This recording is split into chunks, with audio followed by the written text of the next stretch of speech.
Assalamualaikum warahmatullahi wabarakatuh. Kembali lagi dengan saya Farandani Hidayat. Eh, Semoga sehat selalu semuanya ya. Pada pertemuan kali ini saya akan membuat video jawaban manajemen pemasaran satu yang diampu oleh Bapak Linda Fania. Langsung saja kita cus ke PPT. Ya, langsung saja kita ke nomor satu. Di sini kita tanyai tentang sistem informasi pemasaran. Di sini soal pendapat dari Al-Bahra bin Najjar tentang sistem informasi pemasaran. Yang ditanyakan di sini adalah bagaimana perbedaan penggunaan sistem informasi yang dimiliki antara perusahaan berskala besar, seperti perusahaan nasional dan multinasional, dengan perusahaan berskala kecil atau UMKM. Kita perlu tahu dahulu apa itu sistem informasi pemasaran. Di sini menurut Philip Kotler dan Kevin Keller, sistem informasi terdiri dari orang, peralatan, dan prosedur yang bertujuan untuk mengumpulkan data, menganalisa, dan membagikan apa yang dibutuhkan dengan tepat waktu dan informasi yang disampaikan akurat. Hal ini bertujuan untuk pengambilan keputusan oleh manajemen pemasaran. Selanjutnya, apa saja yang ada di dalam sistem informasi pemasaran, yakni sistem pencatatan internal. Dalam sistem pencatatan internal biasanya tercantum laporan tentang pesanan, harga, penjualan, biaya, tingkat persediaan, piutang, hutang, dan masalah penting lainnya. Inti dari sistem pencatatan internal yaitu siklus pesanan sampai dengan pembayaran. Intinya dari pencatatan internal adalah ini adalah sistem intelijen pemasaran. Sistem intelijen pemasaran adalah suatu sengumpulan rangkaian kegiatan pengamatan yang dilakukan oleh seorang manajemen pemasaran. Selanjutnya adalah sistem riset pemasaran. Tugas riset pemasaran itu membuat pandangan mengenai sikap dan perilaku pembelian konsumen. Jadi melihat konsumennya itu bagaimana. Selanjutnya adalah sistem pendukung keputusan pemasaran. Sistem ini digunakan untuk membantu bisnis menjelajahi berbagai resiko, berbagai skenario dengan memanipulasi data yang sudah dikumpulkan dari peristiwa masa lalu. Ini adalah peramalan dan pengukuran perencanaan. Ini dalam istilah pemesanan tentunya merupakan alat yang dibutuhkan untuk meramalkan masa depan kehidupan produk. Nah, apabila tadi ditanya mengenai apakah perbedaan dari sistem informasi perusahaan besar dan sistem informasi perusahaan kecil dalam artian UMKM. Nah, menurut saya perbedaannya itu bukan ada atau pada ada atau tidaknya bagian-bagian ini 5 ini dalam sistem informasi pemasaran, tapi sebagaimana besar dan sebagaimana pengelolaan informasinya itu yang bagaimana, itulah perbedaannya. Jadi misalnya di sini ada pencatatan piutang, hutang, dan masalah penting lainnya. Mungkin kalau dalam sistem informasi pemasaran pada perusahaan besar itu lebih kompleks dan lebih ada bagian khususnya begitu. Tapi kalau pada sistem informasi pemasaran yang diterapkan oleh UMKM atau perusahaan kecil itu adalah lebih umum ataupun lebih dicampur dengan sistem informasi pemasaran lainnya yang dilakukan oleh pemilik perusahaan itu sendiri. Jadi lingkupnya itu lebih kecil, tidak terlalu terperinci. Langsung saja kita lihat pada bagian ini ya. Sistem informasi pemasaran di sini ini meliputi sistem output dan sistem input. Di sini terletak data interesting. Misalnya kita lihat sistem informasi akuntansi. Kalau di perusahaan besar itu pasti sudah ada seorang akuntan. Tentunya bagian mencatat penjualan, pembelian ataupun pengeluaran. Nah, seperti ini juga sistem subsistem riset pemasaran. Jadi ada bagian sendiri untuk melakukan riset tentang pemasaran. Tapi kalau di perusahaan kecil itu dilakukan ya oleh ownernya sendiri. Seperti sini, ada pada subsistem output, ada subsistem produk, ada subsistem tempat, ada subsistem promosi. ada subsistem harga, ada subsistem bauran pemasaran. Nah, misalnya kalau di perusahaan besar itu sudah ada bagian-bagiannya setiap lini. Misalnya sistem produk yang mengurusi informasi tentang produk-produk tersebut, atau misalnya ada subsistem tempat, kita memberikan informasi tentang tempat mana yang cocok, seperti itu. Ada bagian-bagiannya sendiri kalau di perusahaan besar, tapi kalau di perusahaan UMKM itu semua sudah termasuk dalam sistem informasi pemasaran yang dilakukan oleh pemilik perusahaan tersebut. Jadi perbedaannya bukan ada atau tidaknya.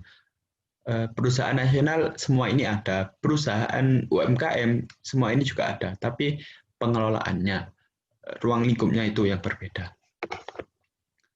Selanjutnya, ini ditanyakan bagaimana cara Anda mengidentifikasi pesaing usaha Anda berdasarkan lingkungan pemasaran dan persaingan pasar pada pasar online dan pasar offline. Nah, kita perlu mengetahui dahulu yang diperhatikan dalam mengidentifikasi pesaing. Nah, jenis produk yang ditawarkan. Hal ini tentu menjadi tugas utama perusahaan dalam mengidentifikasi para pesaingnya secara lengkap tentang produknya. Selanjutnya adalah melihat besarnya pasar yang dikuasai oleh pesaing. Pasar yang dikuasai di sini adalah pasar yang sekarang yang sudah dikuasai pesaing dan kemungkinan pasar yang akan dikuasai oleh pesaing pada masa depan gitu. Ini adalah identifikasi peluang dan ancaman. Ya. Peluang dan ancaman biasanya muncul di masa sekarang dan masa depan. Dapat dilihat dari hasil estimasi besarnya market share tadi. Jadi kita bukan hanya peluang dan ancaman dari perusahaan kita, tapi peluang dan ancaman dari pesaing itu kita harus mengetahuinya. Selanjutnya adalah identifikasi keunggulan dan kelemahan. Ya. Kelemahan dan keunggulan pesaing harus dilakukan pada berbagai macam bidang seperti kelengkapan produk, harga jual, kemasan produk, lokasi, kualitas produk, serta promosi yang dilakukan oleh pesaing. Nah, jadi kita harus memperhatikan 4 hal ini. Soalnya apabila ditanya tentang berdasarkan lingkungan pemasaran, sebenarnya lingkungan pemasaran itu ada 2, lingkungan mikro dan lingkungan makro. Lingkungan bisnis adalah perusahaan, pemasok, perantara pemasaran, pasar pelanggan, pesaing, dan pembuat aturan. Ya. Hal yang paling utama adalah untuk mengidentifikasi pesaing dilihat dari perusahaan itu sendiri. Apakah perusahaan kita sudah lebih baik? Apakah internalnya itu sudah baik? Karyawannya dalam perusahaan itu sudah baik? Kita harus tahu perusahaan lain itu seperti apa perusahaannya. Selanjutnya adalah pemasok. Kita lihat pesaing ini mendapatkan pemasok, mendapatkan harga dari pemasok itu seberapa? Apakah kita lebih murah atau apakah kita lebih mahal? Kita harus mengetahui itu dari pesaing. Maksudnya pesaing dari kita itu kita harus mengetahuinya. Ini adalah perantara pemasaran yang selanjutnya akan diteruskan ke pasar pelanggan. Jadi apakah perantara pemasaran kita itu lebih banyak daripada pesaing, atau cakupannya lebih luas daripada pesaing sehingga mencakup ke banyak pelanggan gitu. Jadi kita harus mengetahui seberapa besar pesaing itu menguasai ke pasar pelanggan. Ini adalah pesaing itu sendiri dan pembuat aturan. Apakah pesaing sudah mengikuti regulasi yang dilakukan oleh pemerintah. Selanjutnya adalah lingkungan makro dari demografis, ekonomi, alam, teknologi, politik, dan budaya. Maka kalau demografis tersebut kita membagi konsumen menjadi beberapa segmen seperti berdasarkan pekerjaan, penghasilan, terus lingkungan sosial, dan sebagainya.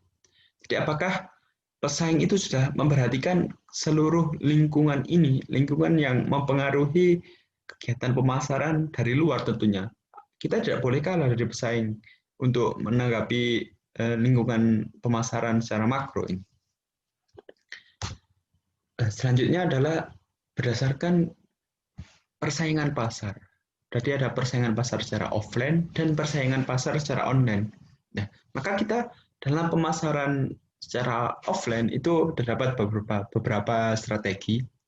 Pertama adalah membagikan brosur yang informatif, membagikan sampel produk, membuka toko atau stand bisnis kamu, mengikuti atau membuat event khusus untuk promosi. Jadi kita harus mengetahui apakah pesaing itu sudah membagikan brosur yang informatif. Apakah pesaing sudah membagikan brosur yang lebih menarik dari kita. Apakah kita sudah lebih menarik daripada pesaing dalam membagikan brosur? Kita harus memperhatikannya. Ini adalah sampel produk. Ini yang penting sekali ya. Jadi untuk konsumen itu sudah merasakan produk dari kita sendiri. Apakah pesaing sudah melakukannya? Kita harus mengetahuinya. Selanjutnya adalah membuka toko atau stand bisnis kita. Toko ini hal yang penting untuk pemasaran offline ya. Jadi toko yang menarik itu pasti akan lebih menarik pembeli untuk datang ke toko kita. Apabila pesaing lebih membuat toko yang lebih menarik, kita tentunya akan kalah dengan pesaing. Yang adalah mengikuti atau membuat event khusus untuk promosi. Nah, event khusus untuk promosi ini agar produk kita lebih dikenal oleh masyarakat, mengikuti event-event. Apabila pesaing mengikuti, tapi kita tidak mengikuti, tentu kalah dalam persaingan kita. Selanjutnya untuk pemasaran online, di sini terdapat 7 strategi. Yang pertama adalah program reseller atau dropship. Ini adalah bundling produk, kupon promo, loyalty program, gratis ongkos kirim, garansi, testimoni pelanggan. Ya, di sini program reseller atau dropship adalah untuk memperbanyak toko-toko kita, meskipun tidak secara langsung ya. Karena dengan reseller atau dropship, konsumen akan lebih banyak peluangnya untuk membeli produk dari kita. Misalnya pesaing kita memiliki 10 reseller. Misal konsumen tidak membeli produk dari kita, tapi konsumen bisa saja membeli, misalnya itu, konsumen bisa saja membeli produk dari reseller kita. Jadi masih ada peluang untuk membeli produk dari kita. Gitu. Saya adalah banding produk dan kupon promo. Nah, promo ini sangat penting ya, apalagi untuk masa sekarang ini. Apabila pasti ada misalnya promo segini, pasti masyarakat akan langsung berbondong-bondong untuk melihat produk dari kita. Loyalty program, gratis ongkir. Nah, penghargaan program ini sangat penting ya, untuk misalnya ada bonus untuk pembelian ke berapa gitu. Terus gratis ongkos kirim nih, apalagi kayak 12 ini sangat penting untuk pelanggan. Kita lihat tingkat pembelian di program gratis ongkir 12 baik itu di Shopee atau Lazada dan sebagainya itu sangat meningkat drastis bahkan. Karena memang permasalahan dari belanja online itu masyarakat terkadang malas dengan ongkirnya. Jadi apakah misalnya pesaing menerapkan gratis ongkir, kita juga harus menerapkan gratis ongkir. Terus garansi. Garansi ini sangat penting untuk penjualan online karena dalam penjualan online itu konsumen tidak bisa langsung melihat barang yang dijual oleh seller. Apabila pesaing sudah menerapkan garansi untuk suatu produk, kita juga harus menerapkan garansi. Kita tidak boleh tidak menerapkan garansi. Pasti konsumen lebih memilih yang ada garansinya gitu. Terus testimoni dari pelanggan. Nah, ini sangat penting sekali ya. Misalnya ada penilaian dari pelanggan, terus itu sangat penting untuk toko online karena misalnya penilaian pelanggan baik terhadap toko kita dibanding dengan pesaing lain yang penilaiannya sedikit di bawah kita, pasti konsumen berikutnya akan lebih memilih membeli ke toko kita. Selanjutnya, pertanyaan ketiga. Di sini tentang segmentasi yang dikumpulkan oleh Kotler dan Armstrong 2008 dan menurut Farrell dan Hartland pada 2011. Nah, di sini apakah membuat segmentasi pasar dalam rangkaian proses manajemen pemasaran itu sangat penting?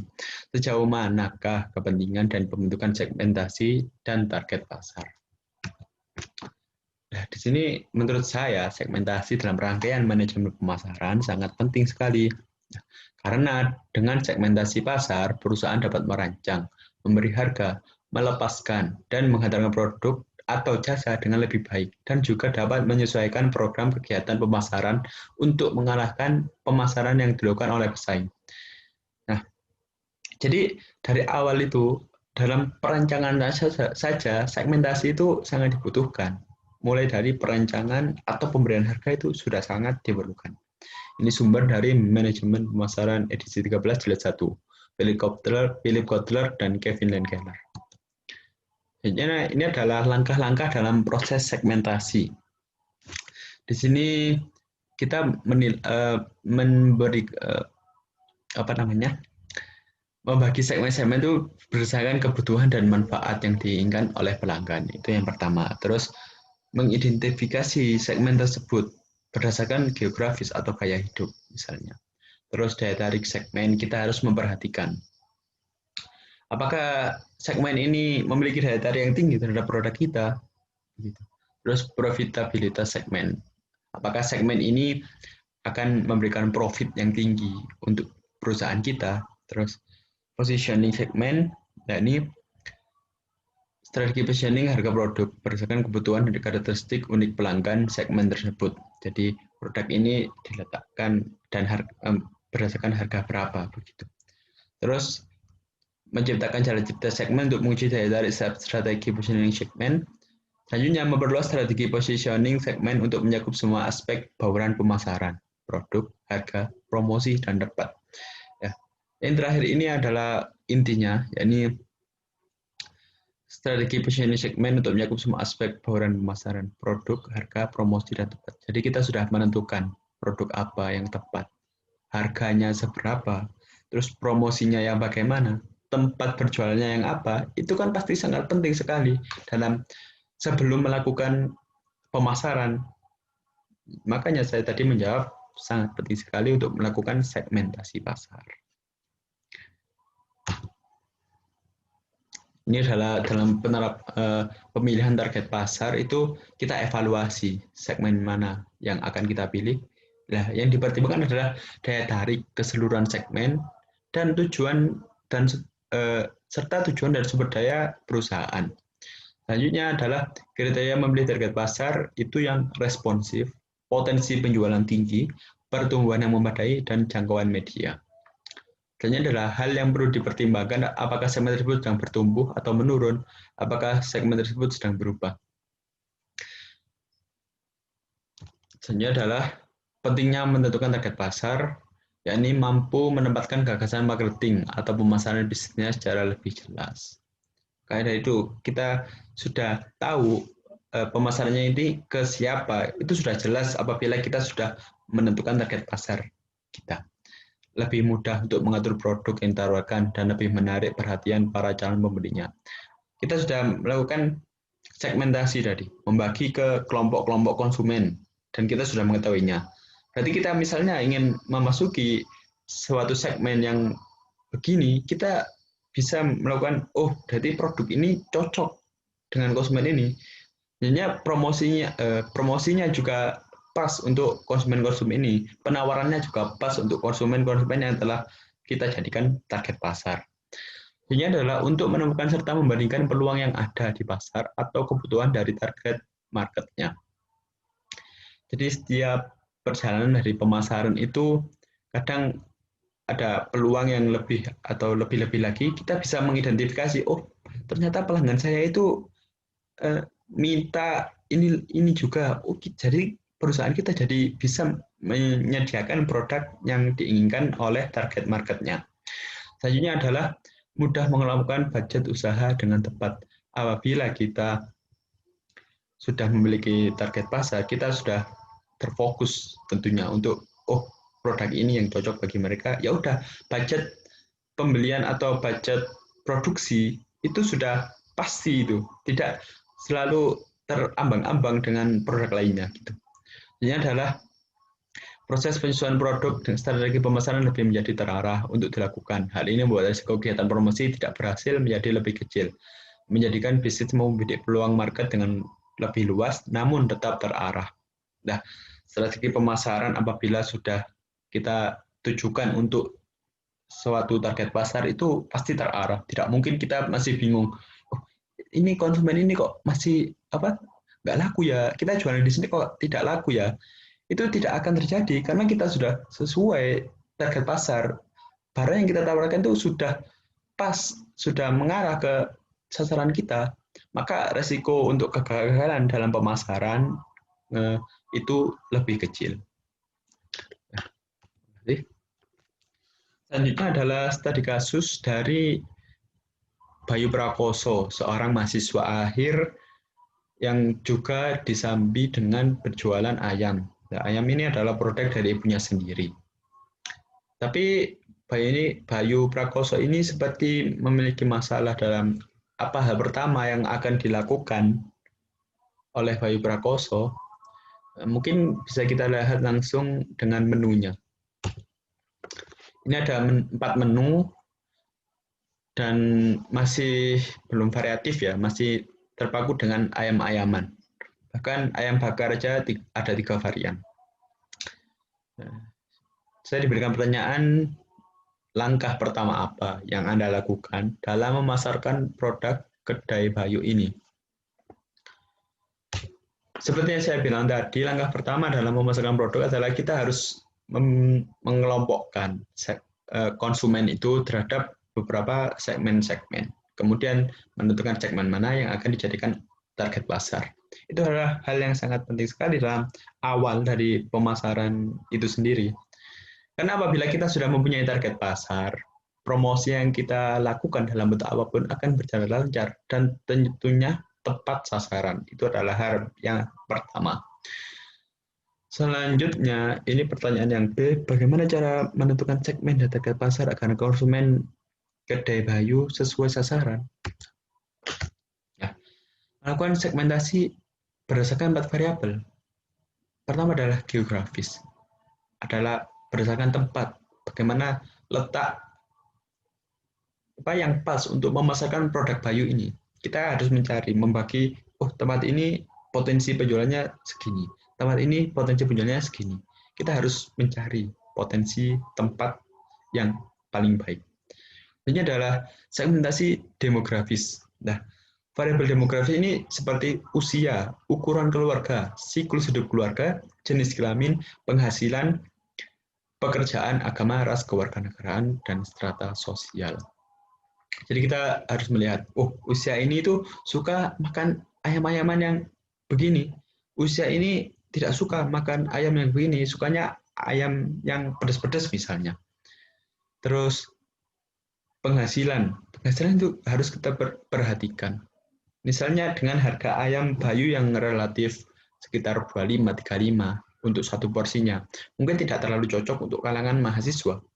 Karena penghasilan bahkan mahasiswa itu belum mempunyai penghasilan ya, atau mungkin penghasilan orang yang mohon maaf itu masih kekurangan, jadi tidak cocok misalnya kita memasarkan produk Bayu pada orang yang penghasilannya masih di bawah gitu. Mungkin cocoknya penghasilan Bayu mungkin di tempat ke orang yang kerjaannya itu sudah menghasilkan yang lebih-lebih gitu misalnya. Terus pekerjaan tadi mahasiswa tentunya tidak cocok karena juga belum mendapat penghasilan. Terus pekerjaannya juga pasti bukan yang buruh tani yang di desa pedesaan itu mungkin kurang cocok untuk harga segitu. Mungkin pekerjaan itu bisa ke orang-orang kantoran atau dosen-dosen yang di kota-kota, itu insya Allah cocok untuk harga segitu. Selanjutnya adalah segmentasi perilaku. Nah, ini berdasarkan pengetahuan, sikap, menggunakan atau menanggapi suatu produk. Misalnya kita menjual kepada orang yang apabila telah mengkonsumsi produk kita, itu sikapnya misalnya menyebarkan ke kerabatnya, menyebarkan ke teman-temannya, menyebarkan ke orang-orang terdekatnya, itu akan menjadi nilai plus bagi kita untuk mendatangkan konsumen baru. Selanjutnya adalah segmentasi psikografis. Nah, kita harus melihat dari aspek psikografis ya. Ini di dalamnya include tentang gaya hidup atau lifestyle.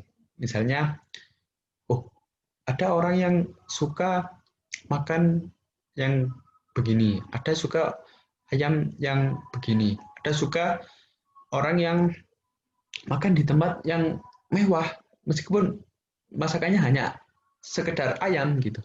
Ada orang yang makanannya yang nggak suka yang berlemak-lemak begitu. Kita harus mengetahuinya. Jadi misalnya ayam ini pastinya berlemak atau misalnya tempatnya yang sukanya yang mewah, kita harus memilih apakah kita tetap dengan dapat yang sekarang ataupun mengambil dapat yang mewah meskipun hanya ayam-ayaman saja gitu. Selanjutnya adalah kita evaluasi segmen-segmen tersebut. eh, Kembali lagi hal yang berharikan adalah daya tarik keseluruhan segmen. Jadi kita melihat mana sih segmen yang daya tariknya itu lebih besar begitu. Maka itu yang kita pilih.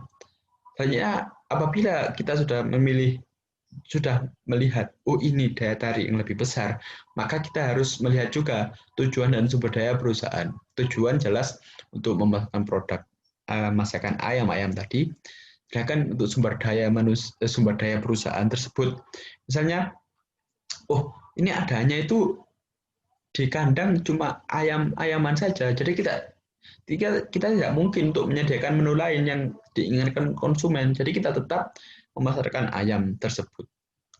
Ini adalah kriteria memilih target pasar tadi adalah responsif, potensi penjualnya tinggi, pertumbuhan yang memadai, dan jangkauan media. Dan media ini sangat penting untuk zaman sekarang ini tentunya ya. Selanjutnya adalah tadi ditanyakan poin C, saran untuk usaha Bayu. Nah, pertama adalah promosi dalam berbagai media. Karena terbilang masih baru usaha Bayu ini sekitar 1 bulan, maka promosi ini sangat penting untuk berbagai media, misalnya Instagram atau story WA atau apapun itu, promosi sangat dibutuhkan. Atau mungkin endorse kalau mungkin dibutuhkan, bisa jadi. Ini adalah memberikan ciri khas pada kedainya, karena tidak bisa dipungkiri ya kan saat ini itu banyak sekali restoran-restoran atau warung-warung yang menyediakan makanan berbasis ayam gitu. Jadi kita untuk produk Bayu ini, untuk kedai Bayu ini harus memiliki ciri khas yang berbeda dengan pesaingnya. Misalnya rasanya yang apa gitu, misalnya sambelnya atau ayamnya yang dagingnya bagaimana, atau ayam yang pemasakannya bagaimana, atau misalnya apa yang tidak didapatkan dari pesaing lain dari produk Bayu ini. Kalau makan di produk Bayu, apakah ada tambahan-tambahannya dalam lalapan tadi, kita harus menambahkan itu untuk mendapatkan ciri khas agar dikenal oleh konsumen. Dan ini adalah menambah varian menu. Maksud saya bukan menu daging sapi ataupun apapun itu, tapi lebih kepada ya tetap menu ayam, tapi memiliki varian berbeda. Karena terkadang ada orang yang tidak suka ayam bakar, tapi suka